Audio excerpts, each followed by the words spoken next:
أعوذ بالله من الشيطان الرجيم بسم الله الرحمن الرحيم ود كثير من أهل الكتاب لو يردونكم من بعد إيمانكم كفارا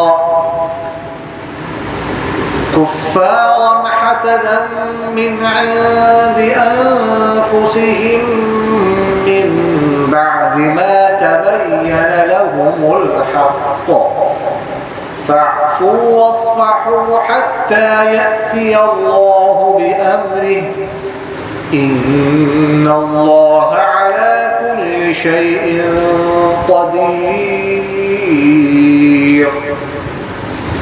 وأقيموا الصلاة وآتوا الزكاة وما تقدموا لأنفسكم من خير تجدوه عند الله إن الله بما تعملون بصير وقالوا لن يدخل الجنة إلا من كان هودا أو نصارى تلك أمانيهم قل هاتوا برهانكم إن كنتم صادقين بلى من أسلم وجهه لله وهو محسن فله أجره عند ربه ولا خوف عليهم ولا هم يحزنون صدق الله العظيم. سورة البقرہ آیت نمبر 109. ود چاہا کثیر بہت سارے من اہل کتاب اہل کتاب میں سے لو یردونکم یہ کہ لوٹا دے تم کو وہ من بعد ایمانکم تمہارے ایمان لانے کے بعد کفارا کفر کی حالت کفر کی طرف حسدا حسد کرتے ہوئے من عند انفسهم اپنے دلوں میں اپنی جانوں میں من بعد اس کے ما تبین لهم الحق کہ واضح ہو چکے ان کے لیے حق فاعفوا بس تم معاف کر دو انہیں واصفحوا درگزر کر دو حتی یہاں تک یأتی اللہ کہ لے اللہ تعالیٰ بأمرہ اپنا حکم ان اللہ بے شک اللہ تعالیٰ علی کل ہر چیز پر علی کل شیء ہر چیز پر قدیر قدرت رکھنے والا ہے واقیموا الصلاۃ اور تم نماز قائم کرو وآتوا الزکاۃ اور زکات ادا کرو وما اور جو تقدموا تم بھیجو گے لانفسکم اپنی جانوں کے لیے من خیر کوئی بھی نیکی تجدوہ تو پاؤ گے اسے عند اللہ اللہ کے ہاں ان اللہ بے شک اللہ تعالیٰ بما ان کاموں پر تعملون جو تم کرتے ہو بصیر نظر رکھنے والا ہے دیکھنے والا ہے وقال اور کہا ان لوگوں نے لن يدخل الجنہ کہ نہیں داخل ہوگا ہرگز جنت میں الا من کان مگر وہ شخص جو ہو یہودن یہودی اور نصارى یا عیسائی تل کا یہ امانیہم ان کی خواہشیں ہیں قل آپ کہہ دیجئے ہاتو لے آؤ برہانکم اپنی دلیل ان کنتم اگر ہو تو صادقین سچے بلا کیوں نہیں من وہ شخص اسلم جس نے جھکا دیا وجہہ اپنا چہرہ للہ اللہ کے لیے وہوا اور اس حال میں کہ وہ محسن دل سے نیکی کرنے والا ہو فلہ بس اسی کے لیے اجرہ اس کا اجر ہوگا عند ربہ اس کے رب کے پاس ولا خوف اور نہیں ہوگا کوئی خوف علیہم ان پر ولا ہم اور نہ وہ ہوں گے یحزنون غمگین.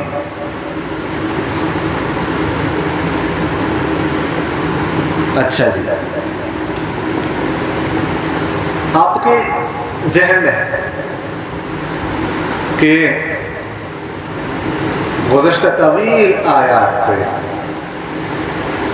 اہل کتاب کی خرابیوں کا ذکر ہے، خاص طور پر یہودیوں کی خرابیوں کا، ان کی بد اخلاقیوں کا ذکر چل رہا ہے۔ یہودی دعویٰ کرتے تھے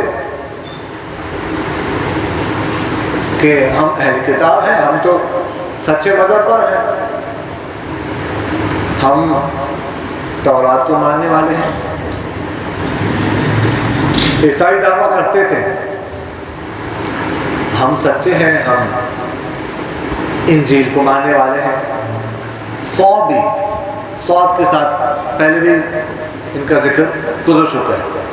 وہ دعویٰ کرتے تھے ہم زبور کو ماننے والے ہیں، ہم سچے ہیں،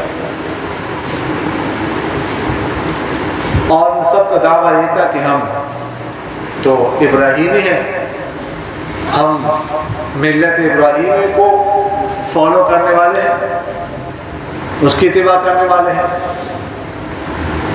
اور مشرکین مکہ کہا کرتے تھے نہیں، ابراہیمی تو ہم ہیں، ملت ابراہیم کو تو ہم ماننے والے ہیں۔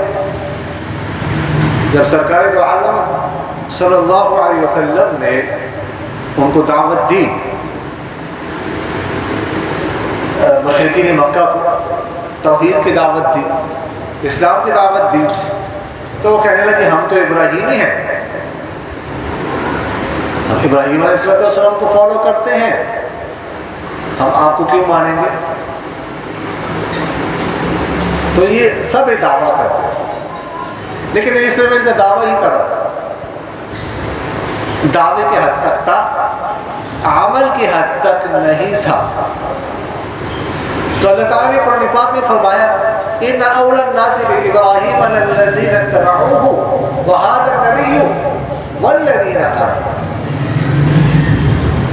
ان اول الناس بابراہیم، کہ ابراہیم علیہ السلام کے حقدار وہ لوگ ہیں کہ اس دعوے کے حقدار، ان کی ملت کے اتباع کے حقدار وہ لوگ ہیں اتبعوہ، جنہوں نے ابراہیم علیہ السلام کی پیروی کی ہے واقعتاً،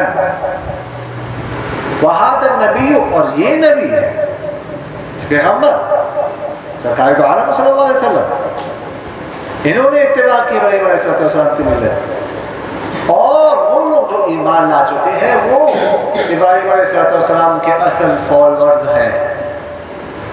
تمہارا صرف دعویٰ ہے، دعوے سے تو کچھ نہیں بنتا، دعویٰ تم کرو، ٹھیک ہے نا، دعوے سے کچھ نہیں بنتا۔ تو یہ دعویٰ کرتے تھے، اور دوسرا کام یہ کرتے تھے کہ یہ مسلمانوں کے پاس آ کر اپنی خیرخواہی کا اظہار کرتے تھے، اب تو آپ کے بڑے خیرخواہ ہیں،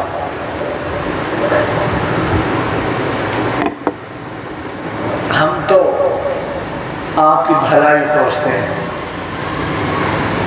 آپ کے لیے خیر سوچتے ہیں۔ یہ تو اللہ تعالیٰ نے فرمایا کہ وَدَّ كَثِيرٌ مِّنْ أَهْلِ الْكِتَابِ، اہل کتاب میں سے بہت ساروں نے یہ چاہا، لَوْ يَرُدُّونَكُم مِّن بَعْدِ إِيمَانِكُمْ كُفَّارًا، کہ لوٹا دے تمہیں واپس ایمان لانے کے بعد کفر کی طرف، جیسے تم پہلے کافر تھے، یہ چاہتے ہیں کہ دوبارہ تمہیں کافر بنا دے۔ یہ جو خیرخواہی کا اظہار کرتے ہیں یہ خیرخواہی نہیں ہے، اصل میں ان کی شرارت ہے، دل سے کچھ کہتے ہیں اور زبان پہ کچھ اور ہے، دل میں کچھ اور سوچتے ہیں، دل میں تمہارے لیے بدخواہی ہے، غصہ ہے، غضب ہے، بدنیتی ہے، شر ہے، لیکن زبان سے بہت میٹھا بول بولتے ہیں. اور یہاں پر فرمایا وَدَّ كَثِيرٌ، یہ بہت ساروں نے یہ چاہا. کثیر کا لفظ استعمال کیا، اکثر نے یہ چاہا، مطلب ہے سب نے ایسا نہیں چاہا. اس لیے کچھ اچھے لوگ بھی تھے. اصل یہودی میں سے عبداللہ بن سلام رضی اللہ تعالیٰ عنہ جو یہودیوں کے بڑے عالم تھے لیکن مسلمان ہو گئے. آپ صلی اللہ علیہ وسلم کو دیکھتے ہی نشانیاں پہچان لی، فوراً اسلام لیا. اللہ تعالیٰ فرماتے ہیں یعرفونہ کما یعرفون ابناءہم، آپ صلی اللہ علیہ وسلم کو جانتے ہیں، اچھی طرح جانتے ہیں جیسے اپنی اولاد کو جانتے ہیں. تو انہوں نے دیکھتے ہی اسلام قبول کیا. اس طرح ہے ثعلبہ رضی اللہ تعالیٰ یہودی تھے، وہ بھی ایمان لے. اس طرح عیسائیوں میں سے بہت سارے حضرات جو ایمان لے. مثلا عدی بن حاتم رضی اللہ تعالیٰ عنہ جو حاتم طائی کے بیٹے تھے. حاتم طائی کا نام آپ حضرات نے سنا ہوگا. حاتم طائی جو بہت سخی گزرا ہے، بہت فیاض گزرا ہے، جس کی فیاضی سخاوت بہت مشہور تھی. بنو طی قبیلے سے ان کا تعلق تھا. وہ تو خیر اسلام سے پہلے گزرے. انہیں اگر ایک عام بندہ بھی ان کے پاس آ جاتا نا مہمان بن کر، کوئی عام بندہ ہے گزر رہا ہوتا، رات کو ٹہر گیا، تو اس کے لیے بھی وہ بکرا ذبح کر، اونٹ ذبح کر، ایک مہمان تھی. یہ ان کی مہمان نوازی تھی، یہ ان کی فیاضی تھی. جان پہچان نہیں ہے لیکن مہمان کتنے مہمان نواز تھے. تو پھر ان کے بیٹے جو ہے ان کا بھی بڑا دلچسپ واقعہ ہے کہ جو ان کے بیٹے تھے عدی بن حاتم، آپ صلی اللہ علیہ وسلم نے ان کے قبیلے پر جو ہے نا وہ لشکر بھیجا. علی رضی اللہ تعالیٰ عنہ کی قیادت میں 150 مجاہدین کا لشکر بھیجا. ان کو 100 اونٹ اور 50 گھوڑے عطا فرمائے. تو عدی بن حاتم خود بیان کرتے اپنا واقعہ کہ باقی لوگ بھی آپ صلی اللہ علیہ وسلم کو ناپسند کرتے تھے ان کے قبائل، لیکن میں تو بہت زیادہ آپ کو ناپسند کرتا تھا. کیوں؟ اس لیے کہ مجھے قبیلے والوں نے سردار بنایا ہوا تھا.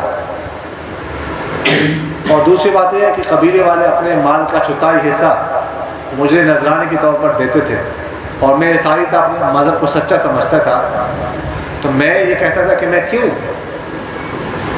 اس نبی کو مان لوں، اس کے مذہب کو اختیار کر لوں، مجھے ضرورت کیا ہے، یہ سب کچھ چلا جائے گا میرے کو. تو اس لیے میں جو ہے نا میں نے کہا میں تو بالکل نہیں قبول کروں گا. لیکن ساتھ میں اسلامی فتوحات کی خبریں مجھ پر آتے ہوئے رہتی تھی کہ وہ علاقہ فتح کر لیا، وہ علاقہ فتح کر لیا. تو میں ایک نوکر تھا ربیع النسل، اس کو وہ میں اونٹ وغیرہ کی دیکھ بھال کیا کرتا تھا، چراتا تھا. تو اس کو میں نے کہا ہوا تھا کہ آپ نے کچھ اونٹ جو ہے نا جو سرکش نہ ہو، موٹے تازے اور تیز رفتار ہو، ان کو ہر وقت تیار رکھنا. جب بھی آپ کو پتہ چل جائے کہ مسلمانوں نے حملہ کیا ہے تو آپ نے مجھے بتانا ہے. تو ایک دن مجھے دوڑتا ہوا میرے پاس آیا، کہنے لگا کہ مسلمان تو حملہ آور ہو گئے اور میں ان کے جھنڈے خود دیکھے ہیں. تو میں نے کہا اونٹ لے آؤ. وہ جلدی جلدی میرے پاس اونٹ لے آئے. میں اپنے اہل و عیال بچوں کو ان پر سوار ہو کے وہاں سے شام کی طرف بھاگ گیا. جلدی میں میری بہن صفانہ جو میری سگی بہن تھی، جو حاتم طائی کی بیٹی تھی، وہ میں چھوڑ گیا، بھول گیا. تو خیر مسلمانوں نے حملہ کیا، بہت سارے قیدیوں کو، بچوں کو اور عورتوں کو جو ہے وہ قیدی بنایا. میری بہن جو صفانہ تھی وہ بھی گرفتار ہو گئی. خیر وہ مدینہ منورہ چلے گئی. آپ صلی اللہ علیہ وسلم سے انہوں نے درخواست کی، آپ صلی اللہ علیہ وسلم نے اس کو آزاد کر دیا صفانہ کو، اور اس کو دوپٹہ پہنایا اور اس کو اونٹ دیا، کچھ نقدی دی سفر کے لیے. علامہ اقبال نے اشعار بھی کہے اس کے بارے میں، اس واقعے کے بارے میں. علامہ اقبال کے اشعار کے مفہوم یہ ہے کہ یعنی مسلمانوں نے آپ صلی اللہ علیہ وسلم نے تو ایک غیر خاتون جو تھی عیسائی خاتون تھی اس کو بھی دوپٹہ پہنا ہے، اور آج کل ہماری عورتوں کا دوپٹہ گر رہا ہے، اتر رہا ہے۔ علامہ اقبال نے اشعار میں کہا، خیر وہ جب پہنچے اپنے بھائی کے پاس، عدی کے پاس نا، تو عدی نے پوچھا آپ صلی اللہ علیہ وسلم کے بارے میں، تو وہ کہنے لگی کہ دیکھو اس بندے کے پاس جلدی پہنچو، دو باتوں میں سے ایک بات ضرور ہے، یا تو وہ پیغمبر ہے یا وہ بادشاہ ہے۔ اگر پیغمبر ہو تو جلدی ان کے پاس پہنچ کے السابقون الاولون میں شمار ہو جاؤ، اگر بادشاہ ہو پھر بھی ان کے پاس جاؤ، وہ آپ کو دیکھ کر، آپ کی صلاحیتوں کو دیکھ کر وہ آپ کو اپنا مقرب خاص بندہ بنا لیں گے، آپ کو عہدہ دے دیں گے۔ تو میں نے کہا آپ نے صحیح کہا۔ میں آپ صلی اللہ علیہ وسلم کے پاس گیا، جب میں پہنچا مسجد نبوی میں تو آپ صلی اللہ علیہ وسلم نے مجھ سے پوچھا کون ہو؟ میں نے کہا عدی بن حاتم۔ پہچان لیا مجھے، تو مجھے اپنے کاشان اقدس اپنے حجرے کی طرف لے کے جانے لگا کہ آ جاؤ۔ راستے میں جا رہا تھا، ایک بوڑھی عورت نے آپ صلی اللہ علیہ وسلم کو ٹائر جائے ذرا میری بات سن، تو آپ صلی اللہ علیہ وسلم کھڑے ہو گئے ایک سائڈ میں ان کے ساتھ، وہ لمبے قصے سناتے رہی، آپ صلی اللہ علیہ وسلم غور سے تسلی سے سنتے رہے، میں دل میں کہتے رہا واللہ ما ھذا بمالک، اللہ کی قسم یہ بادشاہ نہیں ہو سکتا۔ بادشاہ کا تکبر، بادشاہ کی نخوت اور اس بندے کے عز و انکساری حاضری جمع ہو سکتی ہے۔ پھر مجھے گھر لے گئے اور وہاں پر ایک چمڑے کا تکیہ تھا جو کھجور کے پتوں سے بھرا ہوا تھا۔ مجھے کہا اجلس علی ھذا، اس کے اوپر بیٹھ جاؤ۔ میں نے کہا نہیں، اس کے اوپر تو آپ بیٹھیں گے۔ آپ صلی اللہ علیہ وسلم نے فرمایا نہیں، آپ نے بیٹھنا ہے اس کے اوپر۔ تو میں حکم کی تعمیل کی کیا کر سکتا تھا؟ میں بیٹھ گیا، آپ صلی اللہ علیہ وسلم میرے سامنے فرش کے اوپر بیٹھ گئے۔ یہ اسلامی اخلاق، یہ عز و انکساری۔ آپ صلی اللہ علیہ وسلم کا ارشاد مبارک ہے نا، انزل الناس منازلہم، لوگوں کو ان کے مقام پہ اتارو، لوگوں کو وہ عزت و احترام دو جو ان کو حاصل ہے معاشرے میں۔ اگر کوئی آپ کے پاس آ جائے، کوئی معزز بندہ آ جائے تو اس کو عزت دو، جو عزت اس کو معاشرے میں حاصل ہے، اگرچہ وہ دیندار نہیں ہے، وہ نیک نہیں ہے، لیکن معاشرے میں اگر اس کی عزت ہے تو عزت اس کو دو، عزت دینے چاہیے۔ تو جب آپ صلی اللہ علیہ وسلم نے مجھ سے کہا مجھے بٹھایا نا اس پر، تو میں نے دل میں کہا واللہ ما ھذا بامر ملک، اللہ کی قسم یہ کسی بادشاہ کا معاملہ نہیں ہو سکتا۔ میں اسی وقت سمجھ گیا کہ یہ دین سچ ہے۔ پھر آپ صلی اللہ علیہ وسلم نے مجھ سے کہا کہ تم اسلام کیوں نہیں لاتے؟ شاید تم اسلام اس لیے نہیں لاتے کہ مسلمان غریب ہیں، محتاج ہیں، لیکن ایک وقت آئے گا، ایسا وقت آئے گا کہ کوئی مسلمانوں میں سے، مسلمانوں کے پاس اتنے مال کی فراوانی ہوگی، کوئی مال لینے والا آپ کو نہیں ملے گا۔ اور پھر مجھ سے فرمایا کہ آپ اس لیے اسلام نہیں لاتے کہ مسلمان کمزور ہے، کم ہے، اور دشمن کی تعداد زیادہ ہے، لیکن ایک وقت آئے گا قادسیہ سے خاتون نکلے گی، قادسیہ دور فارس کی طرف سے، بیت اللہ اکیلے نکلے گی، بیت اللہ شریف کا حج کرے گی، کوئی اس کو ہاتھ لگانے والا نہیں ہوگا، امن کے ساتھ وہاں سے آ کے اکیلے یہاں پر آئے گا۔ اور پھر اس سے فرمایا کہ تم اس لیے ایمان نہیں لاتے کہ ہمارے پاس بادشاہ نہیں ہے، حکومت کسی اور کے پاس ہے بڑی بڑی، ایک وقت آئے گا کہ مسلمان بابل شہر میں جو قصر ابیض ہے اس کو فتح کریں گے۔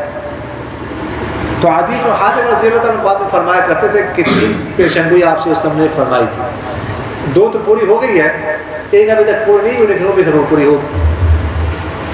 فرمایا قادسیہ سے خاتون نکلے گی بیت اللہ شریف کا حج کرے گی بالکل امن کے ساتھ بے خوف ہو کر، یہ بھی میں نے دیکھا ہے۔ اور فرمایا کہ مسلمان بابر شہر کے قصر ابیض کو، وائٹ ہاؤس کو فتح کریں گے، یہ بھی میں نے دیکھا ہے، فتح کر لیا۔ تیسری پیشن گوئی فرمائی تھی کہ ایسا وقت آئے گا کوئی مال لینے والا نہیں ہوگا، یہ بھی ضرور جو ہے نا وہ ثابت ہوگی، یہ بھی ثابت ہو گئی۔ حضرت عمر بن عبد العزیز رحمۃ اللہ علیہ کے دور میں یہ وقت آیا کہ زکوٰۃ لینے والا کوئی نہیں تھا، بیت المال بھر گیا تھا، بیت المال میں مال رکھنے کی جگہ نہیں تھی۔ خازن نے کہا کہ کدھر رکھے مال، پیسہ کہاں رکھے، جگہ نہیں ہمارے پاس، بھائی دے دو لوگوں کو، لینے والا کوئی نہیں ہے، لینے کے لیے کوئی تیار ہی نہیں، کوئی لیتا ہی نہیں۔ تو آپ صلی اللہ علیہ وسلم نے جو پیشن گوئی فرمائی تھی وہ بالکل سچ ثابت ہو گیا۔ تو خیر ایسے لوگ بھی تھے جنہوں نے قبول کیا۔ تو اللہ تعالیٰ فرماتے ہیں کہ یہ لوگ تمہیں واپس کفر کی طرف لوٹانا چاہتے ہیں، کثیر کا لفظ استعمال کیا، حسد من عند انفسہم، ایسا کیوں کرتے ہیں؟ حسد کرتے ہیں اپنی طرف سے، حسد ان کے دلوں میں تمہارے لیے حسد ہے، غصہ ہے، حسد۔ دیکھیے گا حسد جو ہے نا اس کی دو قسمیں ہیں، یا دو تعریفیں بھی کہہ سکتے ہیں۔ ایک حسد ہے کسی کے پاس کوئی نعمت ہے اللہ تعالیٰ کی طرف سے، اللہ تعالیٰ نے کسی کو مال دیا ہوا ہے، کسی کو حسن دیا ہوا ہے، کسی کو گاڑی دی ہوئی ہے، کسی کو فیکٹری دی ہوئی ہے، آپ اندر سے کوڑنا شروع ہو جائے، ٹھیک ہے کہ یہ جو ہے اس کے پاس یہ چیز کیوں ہے، آپ کو اندر سے تکلیف شروع ہو جائے، اس کو حسد کہتے ہیں۔ ایک قسم یہ ہے، اور حسد کی دوسری قسم یہ ہے کہ آپ اس کے پاس کسی کے پاس کوئی نعمت دیکھ کر آپ دل کے اندر یہ سوچیں کہ اس سے نعمت ضائع ہو جائے، ختم ہو جائے، مجھے ملے یا نہ ملے لیکن اس سے ختم ہو جائے، اس سے نعمت ضائع ہو جائے۔ گاڑی کسی کے پاس دیکھ کے تکلیف شروع ہو، یہ گاڑی اس کے پاس کیوں ہے، یہ گاڑی اس سے ختم ہو جائے، ایکسیڈنٹ ہو جائے، گم ہو جائے، چوری ہو جائے، مجھے ملے نا، بس اندر سے تکلیف ہوتی رہتی ہے، جیلس ہوتا رہتا ہے۔ حسد سے اللہ تعالیٰ نے قرآن پاک میں پناہ مانگنے کی دعا فرمائی ہے، حسد سے دعا ہے، وَمِن شَرِّ حَاسِدٍ إِذَا حَسَدَ،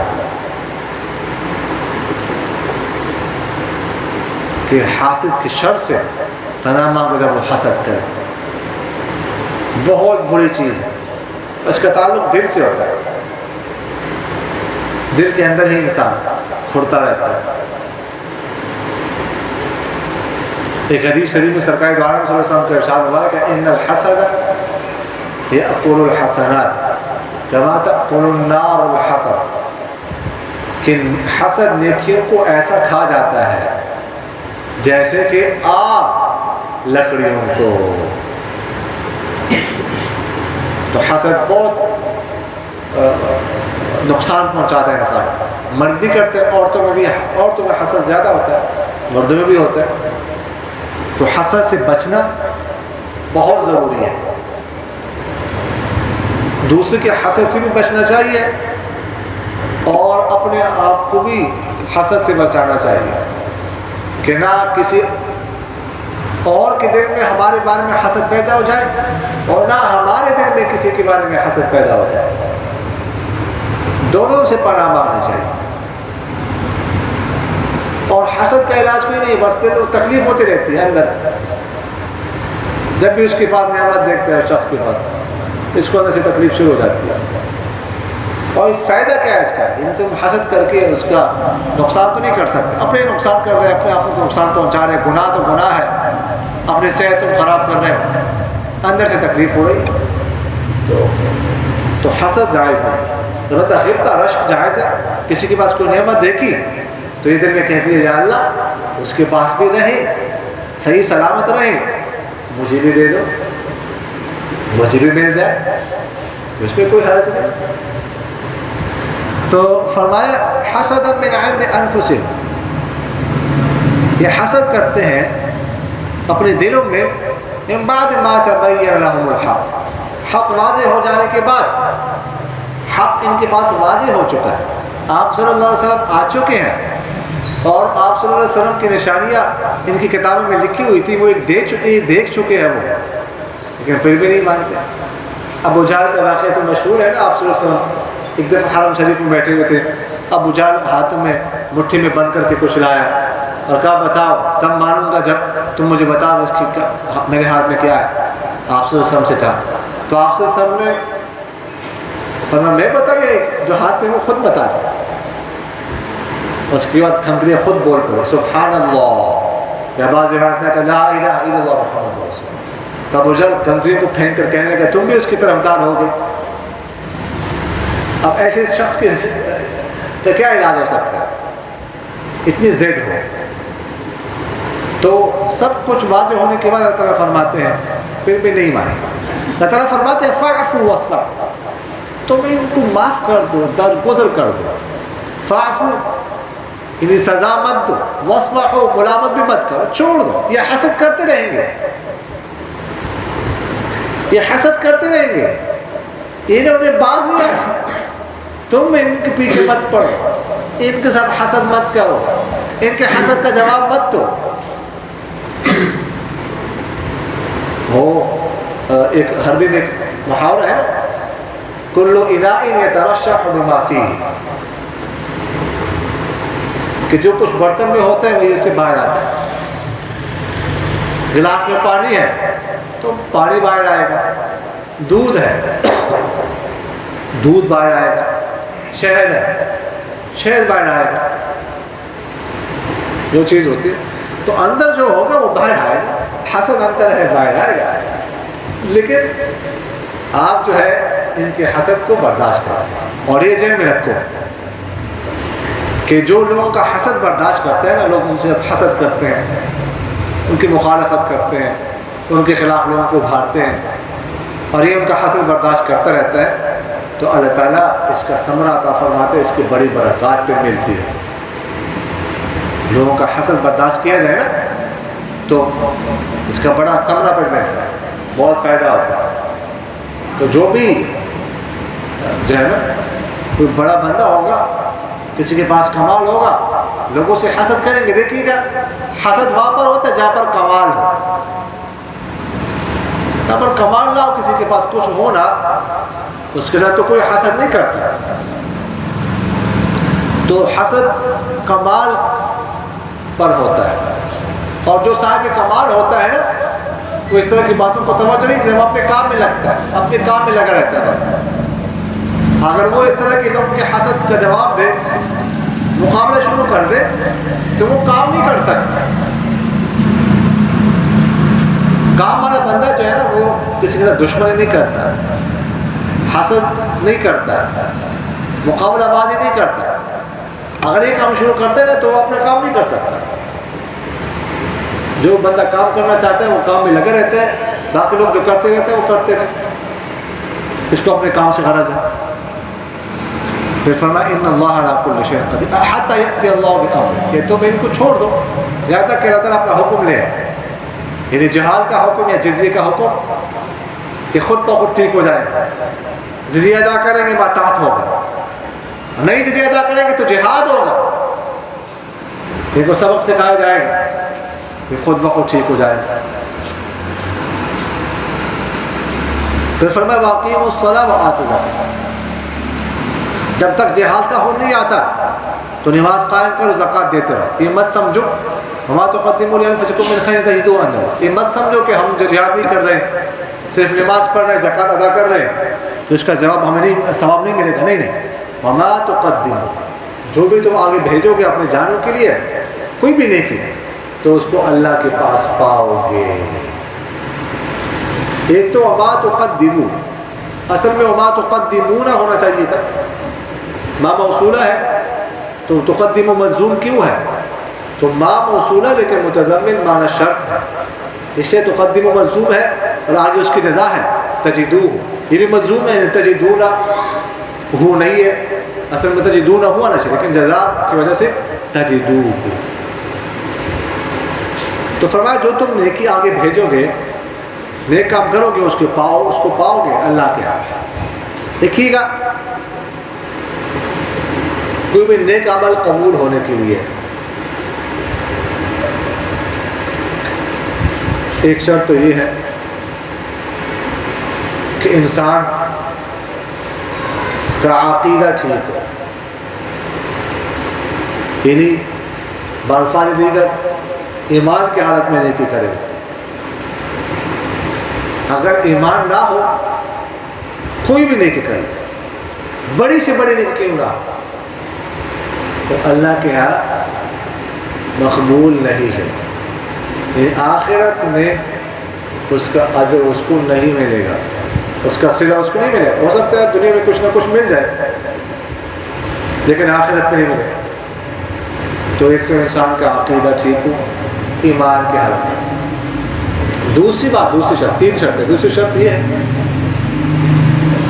کہ وہ کام ریا اور دکھلاوے کے لیے نہ کرے.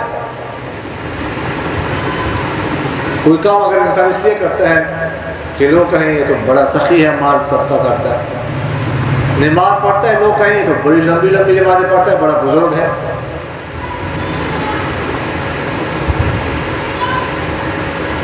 اگر اس لیے کر رہا ہے یا کوئی نماز پڑھ رہا ہے والد کو دیکھ کر، یا والد کو دیکھ کر لامبی نماز پڑھتا ہے، اللہ اکبر، ہاتھ ایسے کرتا ہے، لامبی رکوع کرتا ہے، لامبی سجدے کرتا ہے، دعا کے لیے ہاتھ اٹھاتا کہ والد مجھے دیکھے، کہ والد کہیں تو بڑا بزرگ ہے.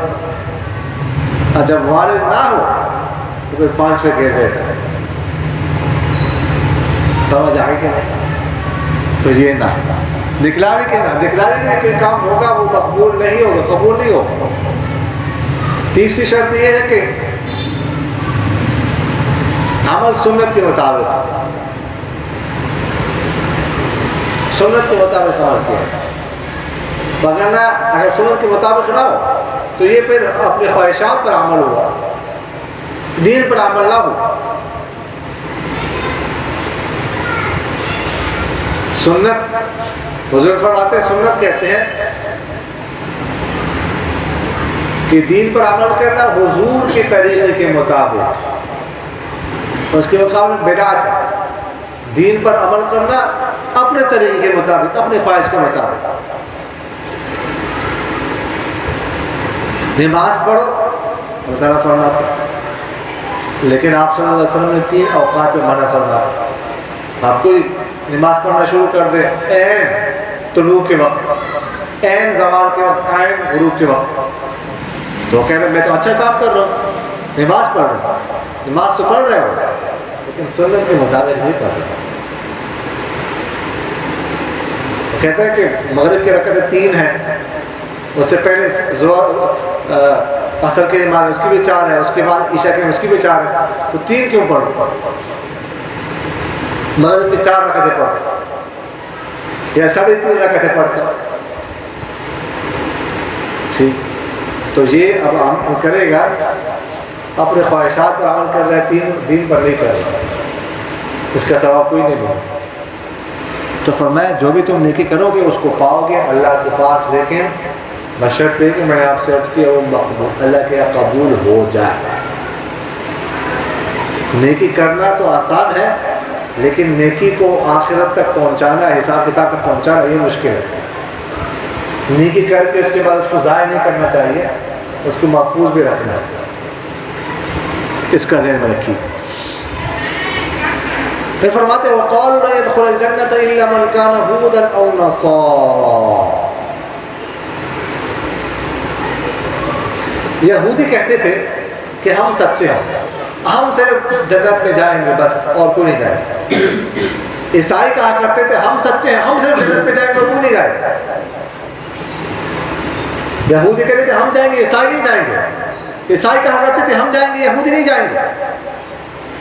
تو اس سے فائدہ اٹھائے مشرکین مکہ کہنے لگے کہ تم دونوں نہیں جاؤ گے، تم تو ایک دوسرے کی جو بتا رہے ہو، ہم جائیں گے. ان کو موقع مل گیا. تو اللہ تعالیٰ نے فرمایا تلک امانیہم، یہ ان کی خواہشات ہیں، امیدیں ہیں، بس خوش رہیں. پتہ چل جائے کس نے جنت میں جانا ہے، کس نے جہنم میں. دیکھیے گا یہودیت، یہودی مذہب اپنے وقت میں حق تھا، سچ تھا. ٹھیک ہے.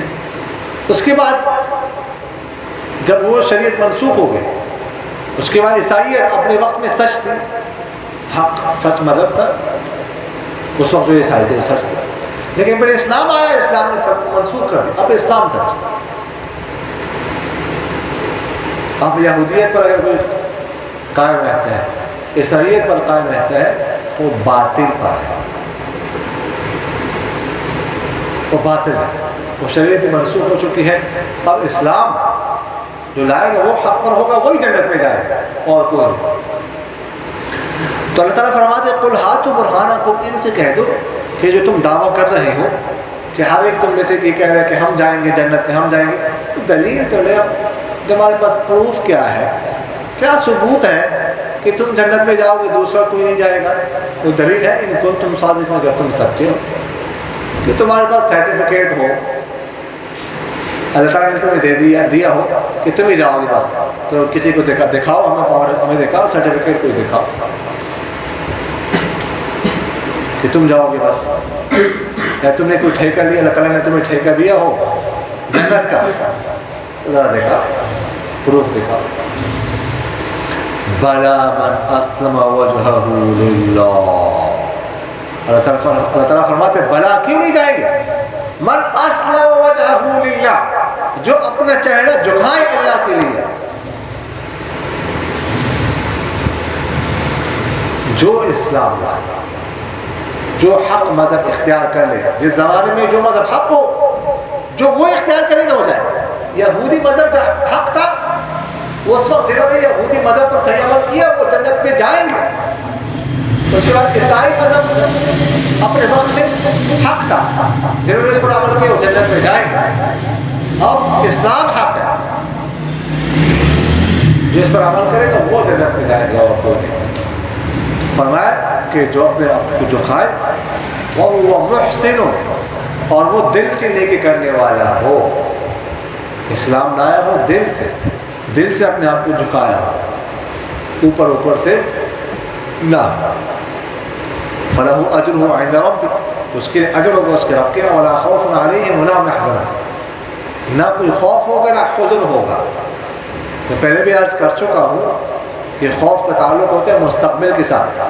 یعنی جو جب یہ جنت میں جائیں گے تو مستقبل میں کوئی خوف نہیں ہوگا ان کو کہ نعمت جنت ہم سے چھین جائے گی، کوئی ڈاکہ پڑ جائے گا، کوئی چور ڈاکو آ جائے گا، کوئی ہمیں قتل کر دے گا، کوئی ہمیں جنت سے نکال دے گا. نہیں، یہ خوف نہیں ہوگا. وَلَا هُمْ يَحْزَنُونَ، اور نہ کوئی غم ہوگا.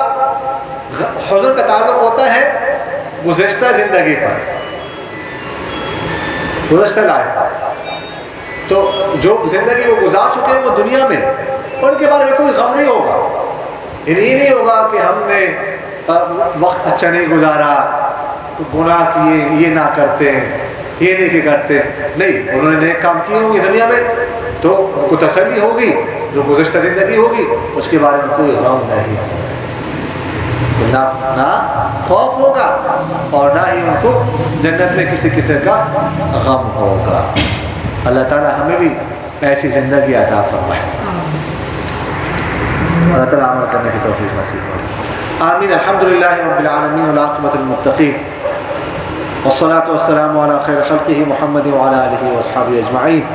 اللهم حبب إلينا الإيمان وزينه في قلوبنا وكره إلينا الكفر والفسوق والعصيان واجعلنا من الراشدين واجعلنا من المتقين واجعلنا من الفائزين واجعلنا من المحسنين واجعلنا من المهتدين واجعلنا من الصابرين واجعلنا من الشاكرين واجعلنا من الصائمين واجعلنا من المنفقين واجعلنا من المستغفرين واجعلنا من الصادقين واجعلنا من الذين إذا أحسنوا استبشروا وإذا أساءوا استغفروا واجعلنا من ورثة جنة النعيم واجعلنا لا نسار صدق في الآخرين.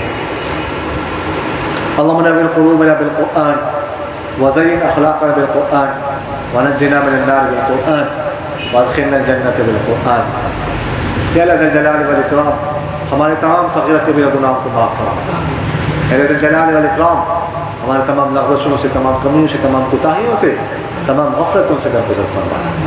یا اللہ ذی الجلال والاکرام ہمیں اپنے قرآن پاک اپنے کلام کی فہم سمجھ نصیب فرما.